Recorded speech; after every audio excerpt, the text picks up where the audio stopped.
அஸ்ஸலாமு அலைக்கும். Hi friends, நம்ம இன்றைக்கி என்ன பார்க்க போகிறோம்னா பால் கொழுக்கட்டை எப்படி பண்ணுறதுன்னு தான் பார்க்க போகிறோம். இதுக்கு வந்து 1/2 கிலோ அரிசி மாவு எடுத்திருக்கேன், 1/2 கிலோ மண்டை வெல்லம் எடுத்திருக்கேன். இதை வந்து இந்த மாதிரி நுணுக்கி எடுத்து வச்சாச்சு. 3 ஏலக்காய், இது வந்து சோம்பு வந்துட்டு 1 ஸ்பூன் எடுத்திருக்கேன். இது தேவையான அளவு நம்ம உப்பு சேர்த்துக்கலாம். தேங்காய் பூ நுணுக்கி வச்சுருக்கேன் ஒரு சில அளவுக்கு.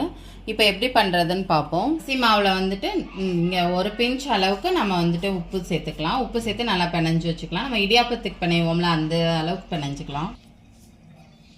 இந்த அளவுக்கு பிணைஞ்சு எடுத்துக்கலாம். இப்போ வந்து இந்த மாதிரி குட்டி குட்டி பால்ஸாக உருட்டி எடுத்துக்கலாம்.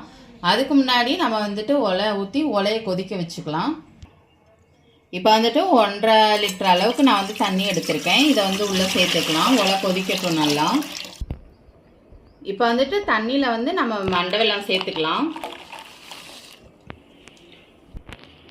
இப்போ நமக்கு மண்டை வெல்லம் ரெடி ஆகட்டும். அதுக்குள்ளே போயிட்டு நம்ம இது கொதிக்கிறது முன்னையும் நம்ம உருண்டை உருட்டிட்டு வந்துடலாம். கொஞ்சமாக உப்பு சேர்த்துக்கலாம். அப்போ தான் அந்த இனிப்பு சுவையை வந்து தூக்கி தரும் நமக்கு அதிகமாக. இப்போ நம்ம உருண்டை உருட்டி வச்சுருக்கோம். ஒவ்வொரு பேட்சாக போட்டுக்கலாம். இப்போ ஒரு ஃபுல்லாத்தையும் நம்ம போட்டோம்னா அதிகமாக அது வேகிறதுக்கு ரொம்ப சிரமம். இது வந்து ஒவ்வொரு பேட்சாக நம்ம போட்டுட்டோம்னா டக்கு டக்குன்னு வெந்துடும். இப்போ உருட்டி வச்சுருக்க இந்த மாதிரி போட்டுக்கலாம். கொஞ்சம் கொஞ்சமாக இப்படி சின்னதாக போட்டுகிட்டே இருங்க.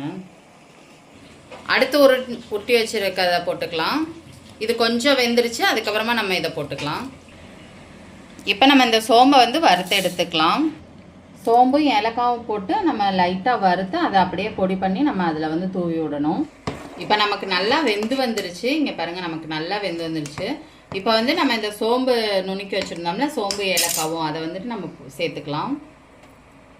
அதுக்கப்புறமா இப்போ வந்து நம்ம பிணைஞ்சு வச்சுருந்தோம்ல, அதில் வந்து ஒரு உருண்டை அளவுக்கு வந்து நம்ம கொஞ்சமாக மாவை ஹோல் பண்ணி வச்சு இந்த மாதிரி தண்ணியில் கரைச்சி இதை வந்து நம்ம ஊற்றிக்கணும்.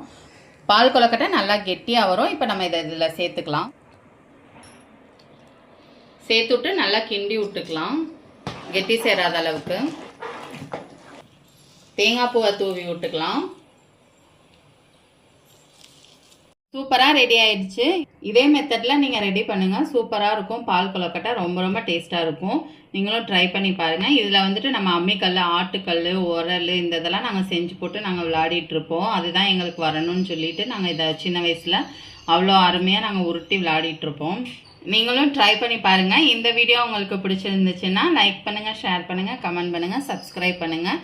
கூடவே அந்த பெல் ஐக்கானையும் கிளிக் பண்ணுங்கள். Thank you friends.